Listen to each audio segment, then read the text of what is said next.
नमस्कार, मैं सुरेश कुमार, इतिहास व्याख्याता। आज हम राजस्थान के इतिहास के सर्वेक्षण में राजस्थान में ब्रिटिश प्रभुसत्ता की स्थापना, सन 1817-18 ईस्वी की संधियाँ, कारण, धाराएं और तथा प्रभाव के विषय में अध्ययन करेंगे। अध्याय बड़ा होने के कारण इसको हम भाग प्रथम और भाग द्वितीय में के रूप में अध्ययन करेंगे। भाग प्रथम हम पढ़ेंगे प्रस्तावना, राजस्थान में सन 1817-18 से पूर्व की परिस्थितियाँ, राज्यों और ईस्ट इंडिया कंपनी के बीच हुई संधियों के कारण, संधियों की मुख्य धाराएं। और भाग 2 में पढ़ेंगे संधियों के प्रभाव, ब्रिटिश प्रभुसत्ता की स्थापना, सारांश और अभ्यासार्थ प्रश्न। इसमें उद्देश्य के तहत देखिए, हम 18वीं सदी के उत्तरार्ध में एवं 19वीं सदी के शुरुआत में राजस्थान में राजनीतिक परिस्थितियाँ क्या थी, जिनके कारण राज्यों और ईस्ट इंडिया कंपनी के बीच संधियों की आवश्यकता हुई। इन राज्यों से संधियाँ कब हुई तथा संधियों की मुख्य धाराएं, शर्तें क्या थी, जो लगभग सभी राज्यों के लिए समान थी, और विशेष धाराओं का क्या प्रयोजन था।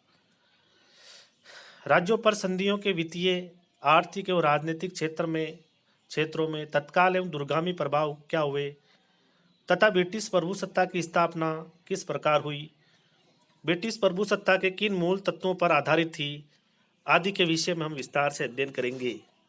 प्रस्तावना। राजपूताना के इतिहास में वर्ष 1817-18 ईस्वी को एक विभाजन रेखा के रूप में देखा जाता है। इससे पूर्व कुछ वर्षों में को अंतर्राज्यीय युद्धों तथा पिंडारियों, मराठों और अमीर खां के अतिक्रमणों और आक्रमणों से उत्पन्न स्थिति के से क्षेत्र में व्याप्त अराजकता एवं असुरक्षा के कारण जंगल राज की संज्ञा दी जा सकती है। उक्त वर्ष के बाद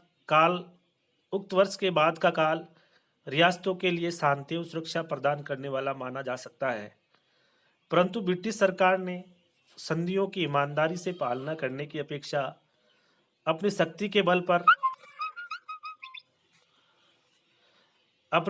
बल पर उनके उल्लंघन में अधिक तत्परता तथा रुचि दिखाई और राज्यों के आंतरिक मामलों में ब्रिटिश प्रभुसत्ता के नए शब्दजाल के अंतर्गत उनका हस्तक्षेप बढ़ता ही गया।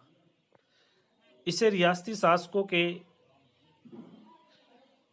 की दूरदर्शिता कहे अथवा अंग्रेजी सरकार की चतुराई और उनकी साम दाम दंड भेद की नीति, जिससे रियासतें संधियों के भंवरजाल में फंसकर न केवल अपनी स्वायत्तता के हाथ धो बैठी, बल्कि ब्रिटिश प्रभुसत्ता के मकड़ जाल में फंसकर उसके बाहर तो नहीं निकल सकी, परंतु उस प्रयास में अपना अस्तित्व सदैव के लिए जरूर खो दिया। नेक्स्ट है राजस्थान में सन 1817-18 से पूर्व की परिस्थितियां। 18वीं सदी के उत्तरार्ध में मुगल सत्ता के निरंतर कमजोर होने से मराठों का उत्कर्ष होता गया और वे न केवल उत्तरी भारत में प्रमुख घटनाओं में निर्णायक भूमिका निभाने लगे, बल्कि धीरे धीरे मुगल सम्राट शाह आलम द्वितीय, जिसके दरबार में महादजी सिंधिया ने सन 1784 में वकील मुतल्लक रीजेंट के रूप में अपनी पुख्ता पेड़ जमा ली थी, के भाग्य का फैसला करने की स्थिति में थे।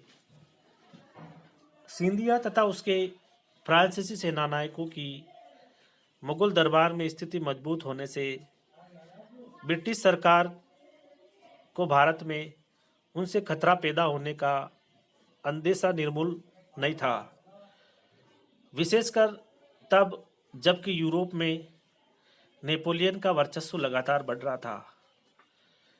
लॉर्ड वेलेजली, जो 1798 ईस्वी में भारत का गवर्नर जनरल बनकर आया, को शीघ्र ही यह आभास हो गया कि सिंधिया तथा फ्रांसीसी सेनानायकों का मुगल दरबार में बढ़ता हुआ प्रभुत्व ब्रिटिश सरकार के लिए अहितकर हो सकता है।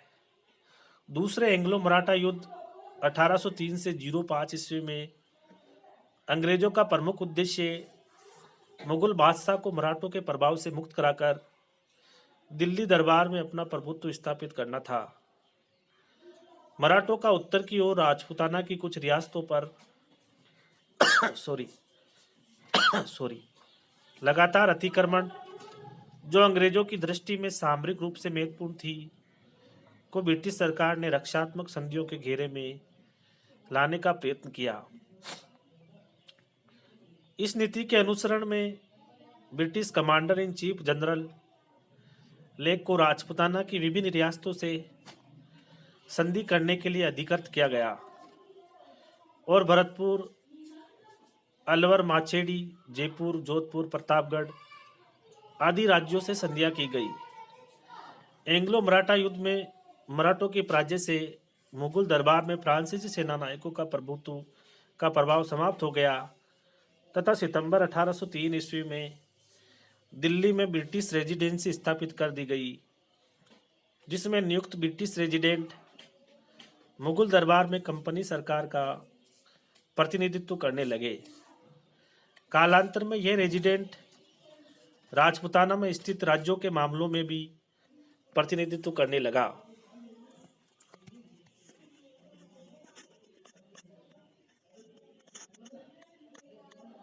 नेक्स्ट है मराठों के विरुद्ध किए गए युद्धों के कारण बढ़ते हुए वित्तीय भार ने ईस्ट इंडिया कंपनी को कोर्ट ऑफ डायरेक्टर्स का धैर्य समाप्त कर दिया और वेलेजली के स्थान पर लॉर्ड कॉर्नवालिस को भारत में शांति स्थापित करने के उद्देश्य से गवर्नर जनरल नियुक्त किया गया। उन्होंने हस्तक्षेप न करने की सामान्य नीति के अंतर्गत पूर्व की संधियों को निरस्त कर दिया, परंतु धौलपुर 1606, भरतपुर 1805 तथा अलवर 1803, 1805 एवं 1811 राज्यों के साथ हुई संधियां यथावत रखी। उसके बाद जॉर्ज बार्लो तथा मिंटो ने भी यह नीति अपनाई। इसके फलस्वरूप मराठों और पिंडारियों का आतंक बढ़ने लगा और राजपुताना की रियासतों की स्थिति बिगड़ने लगी।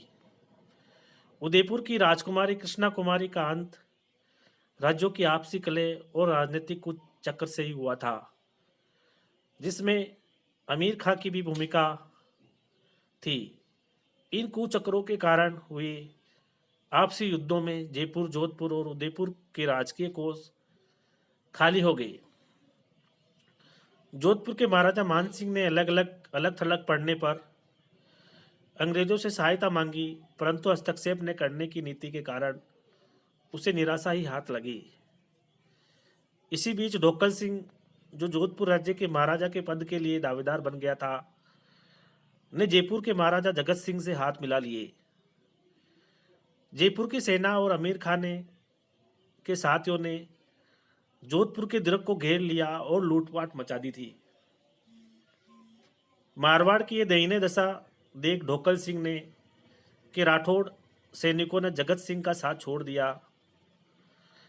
अवसरवादी अमीर खान ने भी जगत सिंह का साथ छोड़ उसके जयपुर राज्य के इलाकों में लूटपाट करने लगा। जयपुर ने माचेडी, अलवर के राव और दिल्ली ब्रिटिश रेजिडेंट से सहायता मांगी, परंतु असफल रहा। इन परिस्थितियों में जगत सिंह ने जोधपुर दुर्ग का घेरा उठा लिया और जयपुर आकर ब्रिटिश रेजिडेंट से रक्षात्मक संधि करने की इच्छा की, परंतु निराश होना पड़ा। इसी समय बापूजी सिंधिया ने जयपुर पर आक्रमण कर दिया और 40 लाख रुपयों की मांग की। जगत सिंह ने अमीर खां और होलकर से सहायता की पेशकश की, परंतु सफलता नहीं मिली। जगत सिंह ने एक बार फिर अंग्रेजों से मध्यस्थता एवं संधि के लिए कोशिशें की, परंतु कामयाब नहीं हुआ। चारों ओर से निराश होकर जगत सिंह ने अंत में सिंधिया को रकम चुकाकर उससे छुटकारा पाया और मान सिंह से मतभेद बुलाकर आपस में वैवाहिक संबंध स्थापित कर लिए। अमीर खां, जो इस समय मेवाड़ के इलाके में लूटपाट कर रहा था, जोधपुर एवं जयपुर के बीच हुई सुलह से विचलित हो गया और उसने जयपुर पर आक्रमण करने की धमकी दे दी और सन 1811 के प्रारंभ में जयपुर राज्य में लूटपाट शुरू कर दी।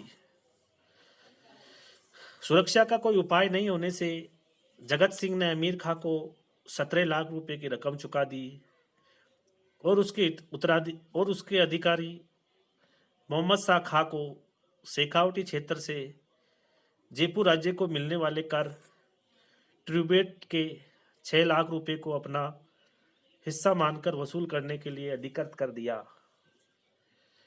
इसी समय माचेडी अलवर के राव ने अपनी सेना भेजकर जयपुर राज्य के कुछ इलाकों पर कब्जा कर लिया।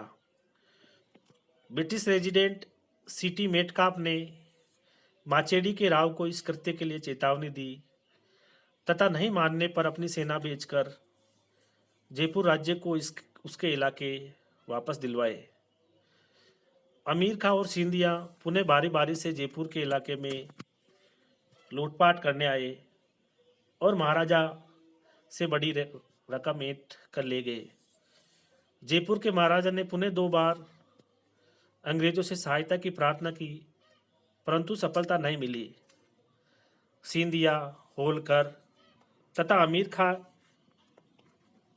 के उदयपुर राज्य के इलाकों में लूटपाट करने और रकम ऐंठ कर ले जाने से उस राज्य की माली हालत इतनी बिगड़ गई कि महाराणा को अपने खर्च के लिए कोटा राज्य के रेजिडेंट जान सिंह पर निर्भर रहना पड़ता था। अमीर खां ने जोधपुर को भी नहीं बख्शा और लगभग 2 वर्षों तक उसके खजाने का पूरा दोहन किया।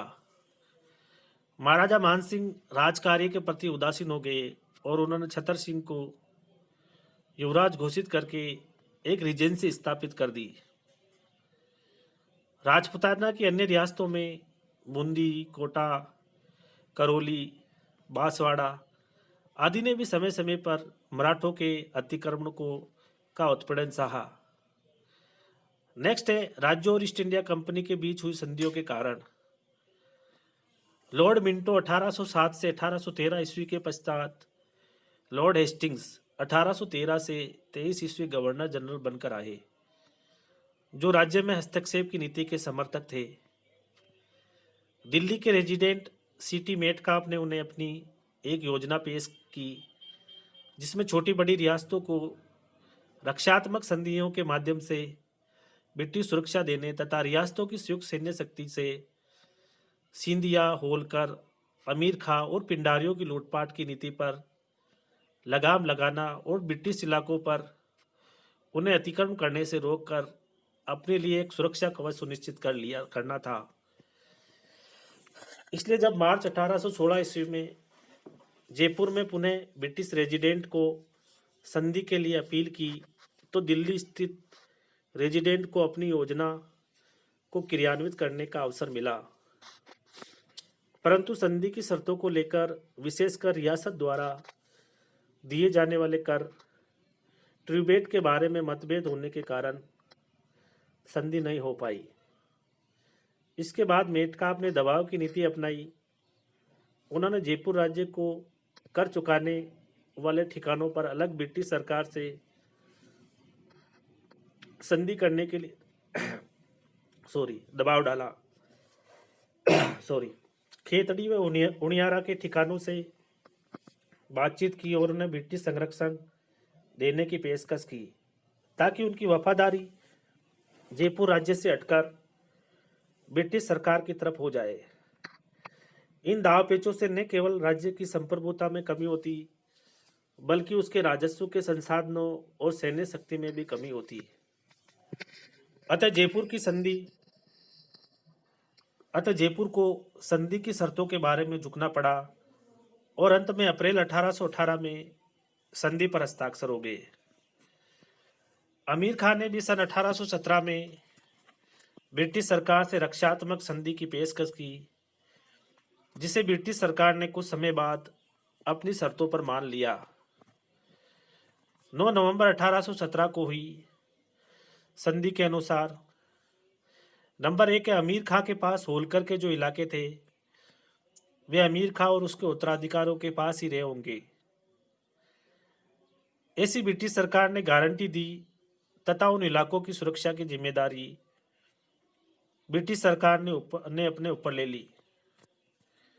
नंबर 2, अमीर खां अपनी सेना को भंग कर देगा तथा उतनी ही सैन्य टुकड़ियां रखेगा जितनी उसके अंदरूनी सुरक्षा के लिए आवश्यक हो। नंबर 3 है, वे अब किसी इलाके पर आक्रमण नहीं करेगा। पिंडारियों और लूटपाट करने वाले अन्य कबीलों से उनके संबंध तोड़ देगा और अपनी शक्ति के अनुसार उन्हें दबाने और सजा देने के लिए ब्रिटिश सरकार के साथ सहयोग करेगा। ब्रिटिश सरकार की रजामंदी के बिना वे किसी से भी संबंध नहीं बनाएगा। वे अपनी तोपें और अन्य सैन्य सामान ब्रिटिश सरकार को सौंप देगा, जिसके बदले में उसे मुआवजा दे दिया जाएगा। वे केवल अपनी आंतरिक सुरक्षा के लिए व दुर्गों की रक्षा के लिए ही कुछ आवश्यक सैन्य सामान रख सकेगा। नंबर 5 है, वे सेना जो अमीर खां अपने पास रखेगा उसे भी अंग्रेजी सरकार द्वारा मांगने पर भेजना होगा।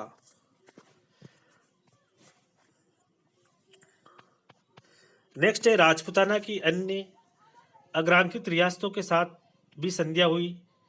इसी समय हुई करौली 9 नवंबर 1817, कोटा 26 दिसंबर 1817, जोधपुर 6 जनवरी 1818, उदयपुर 13 जनवरी 1818, बूंदी 10 फरवरी 1818, बीकानेर 9 मार्च 1818, किशनगढ़ 26 मार्च 1818, जयपुर 2 अप्रैल 1818, बांसवाड़ा 25 दिसंबर 1818, प्रतापगढ़ 5 अक्टूबर 1818, डूंगरपुर 11 दिसंबर 1818, जैसलमेर 12 दिसंबर 1818 तथा सिरोही अंत में 11 सितंबर 1823 को हुई।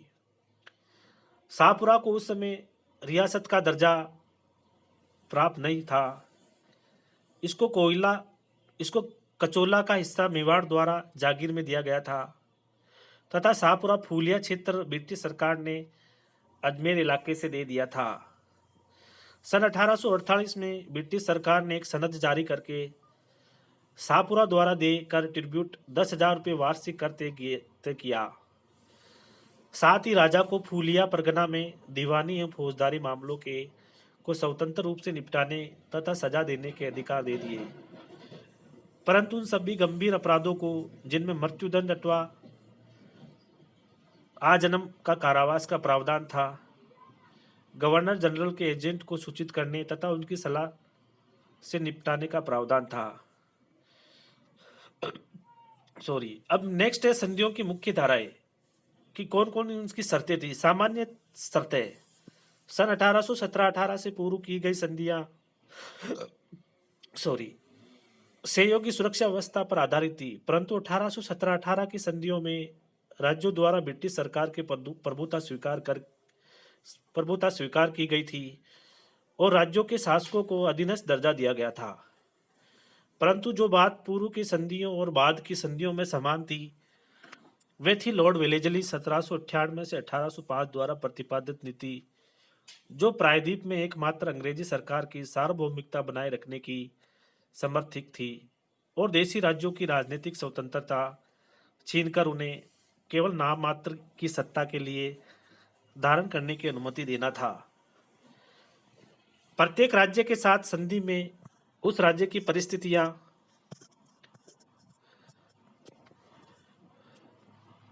तथा ब्रिटिश सरकार को अपनी आवश्यकताओं के संदर्भ में शर्तें रखी गई थी। कुछ एक शर्तें सभी राज्यों के लिए समान थी।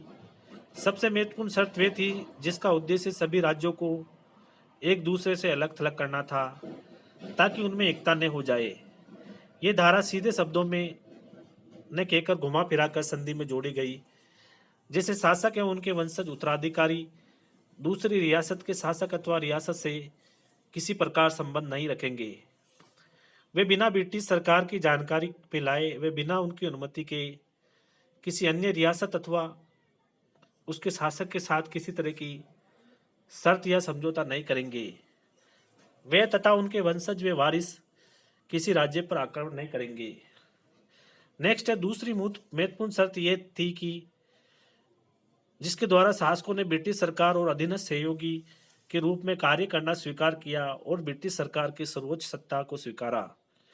यदि दो राज्यों में कोई विवाद हो जाए तो उक्त विवाद ब्रिटिश सरकार को मध्यस्थता निर्णय के लिए सौंपा जाएगा। इन संधियों में पीढ़ी दर पीढ़ी दोस्ती, मित्रता तथा आपसी हितों की समानता दर्शाते हुए कहा गया कि एक पक्ष को शत्रु तथा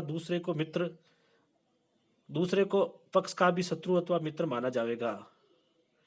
राज्यों की सुरक्षा का दायित्व तो ब्रिटिश सरकार पर होगा तथा राज्यों के शासक ब्रिटिश सरकार के मांगने पर अपने राज्य के सैन्य दल उपलब्ध कराएंगे।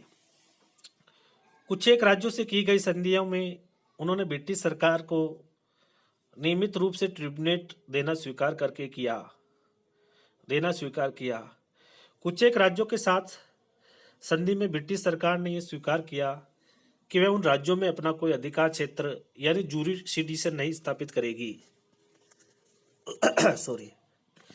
विशेष शर्त। कुछ एक राज्यों के साथ हुई संधियों में विशेष शर्त थी जिनसे ब्रिटिश सरकार का हित किसी भी तरह प्रभावित होता था। उदाहरणार्थ खुरासन व काबुल व सिरसा के बीच ब्रिटिश व्यापार बीकानेर राज्य के मध्य में गुजरने वाले मार्ग से होता था। ब्रिटिश हित में यह था कि यह मार्ग व्यापार और वाणिज्य के लिए सुरक्षित हो तथा माल पर कस्टम चुंगी नहीं चढ़ाई जावे। अतः बीकानेर राज्य से हुई संधि में यह शर्त धारा 10 में रखकर 155 राज्यों के शासकों को इनकी पालना के लिए पाबंद कर दिया। इसी तरह धारा 7 में प्रावधान किया गया कि शासक के विरुद्ध कार्य करने वाले उपद्रवी ठाकुरों अथवा राज्य के अन्य लोगों द्वारा विद्रोह करने अथवा शासक की सत्ता पर उलटने की कोशिश करने वालों को काबू में करने की जिम्मेदारी ब्रिटिश सरकार की होगी, परंतु इसके लिए सेना पर होने वाले व्यय के भुगतान की जिम्मेदारी शासक की होगी। यदि शासक इसमें असमर्थ होता तो राज्य का कुछ इलाका ब्रिटिश सरकार को सुपुर्द कर देगा, जो भुगतान के पश्चात राज्य को वापस लौटा दिया जाएगा। इसी प्रकार जोधपुर रियासत में की गई संधि में धारा 8 के द्वारा यह सुनिश्चित किया गया कि ब्रिटिश सरकार ने कभी भी चाहने पर रियासत 1500 घुड़सवार की सैन्य टुकड़ी सेवा में उपलब्ध कराएगी और आवश्यक हुआ तो रियासत को भी पूरी सेना ब्रिटिश सेना की सेवा में आएगी, सिवाय इतने सैनिक छोड़कर जो रियासत के आंतरिक प्रशासन चलाने के लिए आवश्यक है। उदयपुर, डूंगरपुर, प्रतापगढ़ और बांसवाड़ा राज्यों से हुई संधियों में कुछ धाराएं ऐसी थी जिनकी कथनी और करनी में विरोधाभास था। उदयपुर से हुई संधि की धारा 9 के अनुसार महाराणा अपनी रियासत के खुद मुख्तार यानी एब्सोल्यूट शासक होंगे और उनके राज्य में अंग्रेजी हुकूमत का दखल नहीं होगा। इस धारा के विपरीत कैप्टन जेम्स टाट, जो ब्रिटिश सरकार का मेवाड़ में स्वयं पॉलिटिकल एजेंट था, होगा। इस धारा के विपरीत नियुक्त ने सारी रियासत के प्रशासन को अपने कब्जे में लेकर पूर्ण रूप से राजकाज को चलाया और मई 1818 में महाराणा और उसके सामंतों के बीच एक गोलनामा कराया, जिसमें उन सभी को उसमें लिखित शर्तों की पालना के लिए पाबंद किया। डूंगरपुर के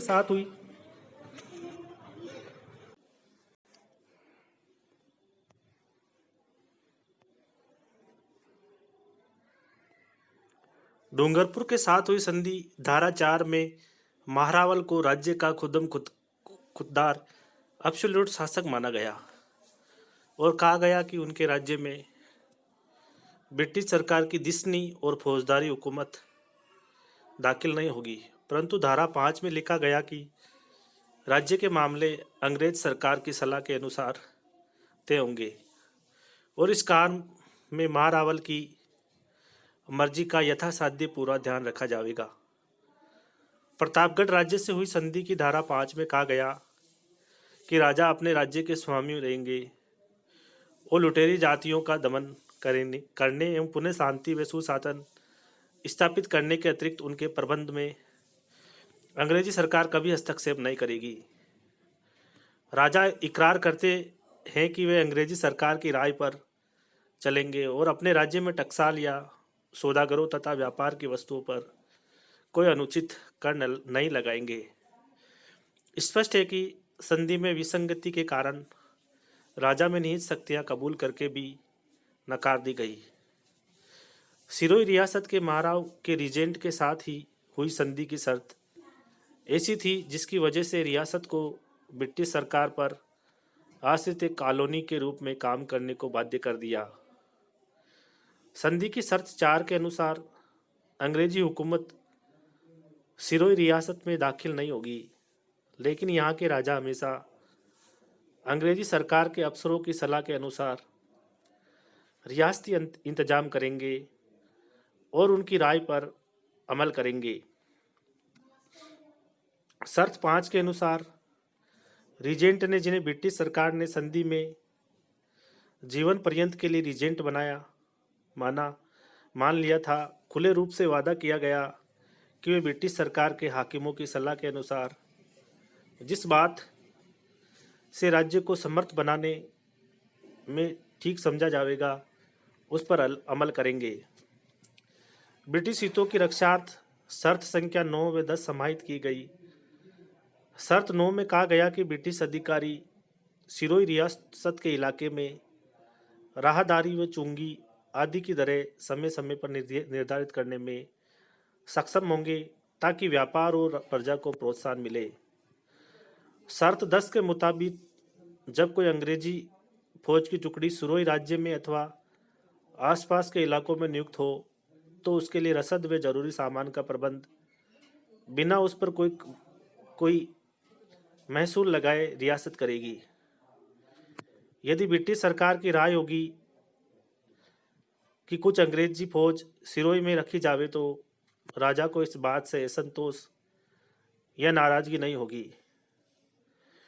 अगर यह जरूरी हो कि रियासत की जरूरत के वास्ते फौज की भर्ती हो और उसमें अंग्रेज अफसर रहे और वे फौज को नियंत्रित करे तो राजा इस मामले में अंग्रेजी हिदायतों की पालना करेंगे और राजा की ये फौज हमेशा अंग्रेजी सरकार के अफसरों के अधीन काम करने के लिए तैयार रहेगी।